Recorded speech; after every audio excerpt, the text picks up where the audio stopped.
His city was burning. Again. As it did with a frequency that would be considered catastrophic by any modern standard. Rome in the 1st century BC was a city of densely packed wooden apartment blocks called insulae, 6 and 7 stories tall, heated by open braziers, lit by oil lamps, built cheaply by landlords who knew the tenants had nowhere else to go.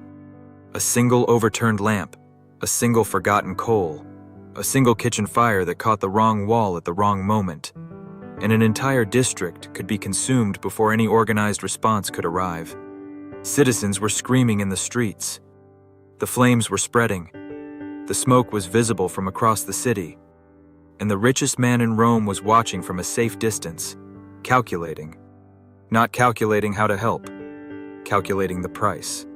Marcus Licinius Crassus, the man who would eventually accumulate a personal fortune that ancient sources placed at over 200 million sesterces, which historians estimate translates to somewhere between $10 and $14 billion in modern terms, a figure equal to the annual budget of the Roman Empire itself, had developed a business model of devastating elegance.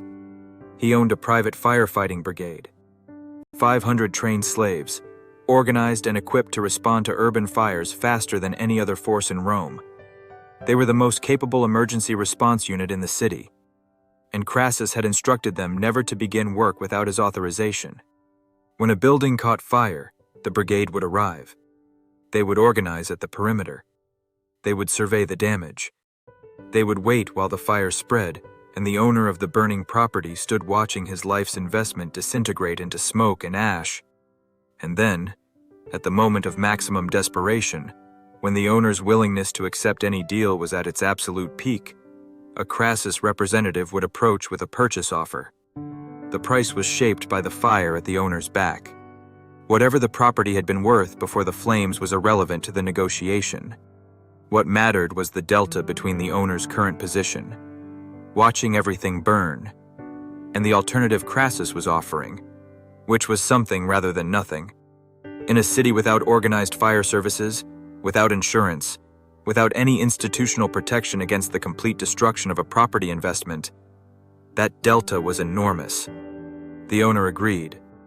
The contract was signed, or its ancient equivalent, the handshake and the witness. And then Crassus's men began work. The property was purchased at a fraction of its pre-fire value. Crassus then deployed his slave construction crews, also trained and organized, a remarkable operational capability in an era before professional contractors in the modern sense, to rebuild. Quickly, cheaply, using skilled slave labor that cost almost nothing on a per-project basis, once the initial acquisition cost was amortized. The rebuilt property was then sold at full market value or rented at going rates. This is not merely opportunism. This is the systematic engineering of a crisis-to-profit pipeline. Crassus did not simply happen to be present when crises occurred. He built the infrastructure that allowed him to respond to crises faster than anyone else, combined with a negotiation strategy that extracted maximum value from the informational and emotional asymmetry of crisis. The fire victim knew nothing about the future value of the land. Crassus knew exactly. The fire victim was operating in a state of acute distress and compressed time. Crassus was operating in a state of complete calm and unlimited patience. The asymmetry was total. But the fire brigade was only one instrument in a much larger orchestra. To understand the full architecture of Crassus's wealth, you need to understand the Rome he operated in. A city in the grip of a civil war so catastrophic, so prolonged, and so productive of opportunity for men with capital and nerve that it reshaped the political and financial landscape of the Western world. The context was the rise and dictatorship of Lucius Cornelius Sulla. In 88 BC, Sulla marched his legions on Rome itself, an act of such unprecedented military audacity that it genuinely shocked the Roman political world, which had regarded the city as inviolable. Having seized power by force, Sulla proceeded to consolidate it through what became known as the proscriptions, official lists of enemies whose lives were declared forfeit and whose properties were confiscated by the state. The proscriptions were both a political tool and an enormous financial opportunity for those on the winning side. The confiscated properties of condemned men were auctioned by the state at prices that reflected not their actual value, but the political reality of the moment. A market flooded with supply, stripped of many natural buyers by the atmosphere of political terror, selling to a small pool of sullen loyalists who could participate without fear. Crassus was an early and enthusiastic participant. He had aligned himself with Sulla, with the understanding of a man who grasped the fundamental dynamic of political upheaval. The side with the army wins, and the side that wins distributes the spoils. By purchasing confiscated properties at auction, properties that had belonged to men now dead or exiled, at a tiny fraction of their actual value, Crassus was acquiring real estate inventory through the most efficient mechanism available to him: institutional disaster. And he did not stop when the prescriptions ended. He continued developing the operational infrastructure, the fire brigades, the construction crews, the financial networks for lending and property management, that allowed him to respond to any crisis, political or physical, with the same disciplined opportunism. His diversification was extensive. Silver mining operations, he acquired mines in Spain through political connections and managed them with slave labor, produced a steady income stream independent of the volatile property market.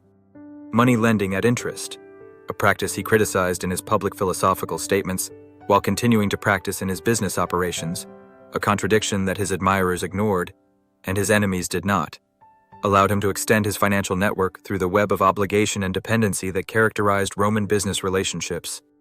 His political operations deserve particular attention because they represent the most sophisticated layer of his wealth-building strategy.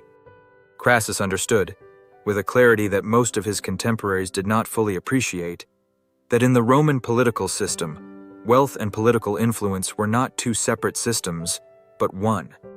The man who could finance political careers, fund legal defenses, provide loans to the politically ambitious, and manage the financial affairs of the powerful, had leverage over the political system that translated directly into commercial advantages. Insider information about coming legislation, preferential treatment in public contracts, advance warning of political developments that would affect property values. He spent lavishly on what would today be called political influence operations. He entertained extravagantly. He made himself indispensable to the careers of the rising generation, including famously a young man named Julius Caesar, whose early political career Crassus financed and whose debts he managed, understanding that the investment in Caesar's future was also an investment in his own political protection. The First Triumvirate, the informal power-sharing arrangement between Crassus, Caesar, and Pompey, was the fullest expression of this strategy. Crassus brought capital. Caesar brought military genius and popular following. Pompey brought military glory and the respect of the legions. The combination was more powerful than any of the three components separately. Crassus was the financial backbone of a political arrangement that effectively controlled the Roman state for a generation. And then he made the mistake that his entire career had been, in retrospect, building toward. He wanted to be more than the richest man in Rome. He wanted to be a general. Caesar had the Gallic Wars. Pompey had his Eastern campaigns and his triumphs. Crassus had money. And money, in a Roman political culture that reserved its deepest respect for military achievement, was not enough to win the kind of admiration that Crassus had spent his life watching Caesar and Pompey accumulate. In 53 BC, at the age of approximately 60, Crassus led an invasion of Parthia. He was a first-rate financial operator and a competent political manager. He was not a military strategist. The Parthian army under Surena, using horse archers and the relentless harassment tactics for which they would become famous throughout antiquity, destroyed Crassus's legions at the Battle of Carrhae. The Roman army was outmaneuvered, demoralized, and finally shattered. Crassus survived the battle and was captured in the negotiations that followed. He was executed by the Parthians, and Roman accounts, which may or may not be historically accurate, but are certainly symbolically appropriate, describe his death as involving molten gold poured down his throat. The man who had accumulated one of the greatest fortunes in human history through financial brilliance and strategic opportunism died because he tried to convert that fortune into a form of glory it was not designed to purchase. The practical lessons of Crassus's career are numerous, and some of them are uncomfortable. The first is the distress asset principle. the foundational insight that underlies every form of crisis investing, from modern private equity to Warren Buffett's famous instruction to be greedy when others are fearful. The emotional state of a seller in crisis is the most powerful negotiating tool available to a buyer with capital and patience. The seller's urgency, their information deficit, their inability to wait. These are structural advantages that a prepared, patient, well-capitalized operator can exploit systematically and at scale. Crassus did not stumble into this insight.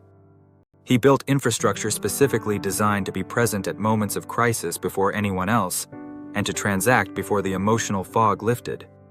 The second lesson is the infrastructure principle, the observation that the highest returns in any market come not from competing within the market, but from controlling the infrastructure through which others must pass to participate.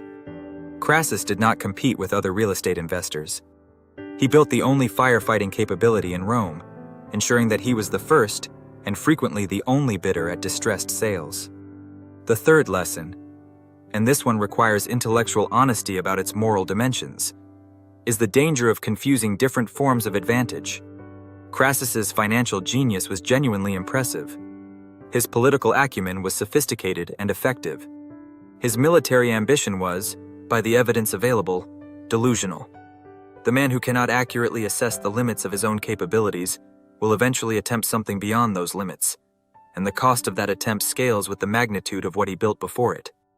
The fourth lesson is about the relationship between wealth and the need for validation. Crassus accumulated billions in modern terms, and it was not enough. Not because the wealth was insufficient, but because the culture he operated in distributed its deepest respect along axes: military glory, political achievement, the kind of heroic narrative that Roman civilization elevated, that money alone could not purchase. The insecurity about what wealth could not buy drove him to seek the thing it could not buy in a theater where the stakes were lethal. These lessons are not ancient history. The distressed asset operator who swoops in during recessions, buying what panic is selling. The platform that controls the infrastructure layer of a market and collects rent from every transaction that passes through it. The operator who mistakes the domain of their advantage for a general-purpose license to excel in every domain.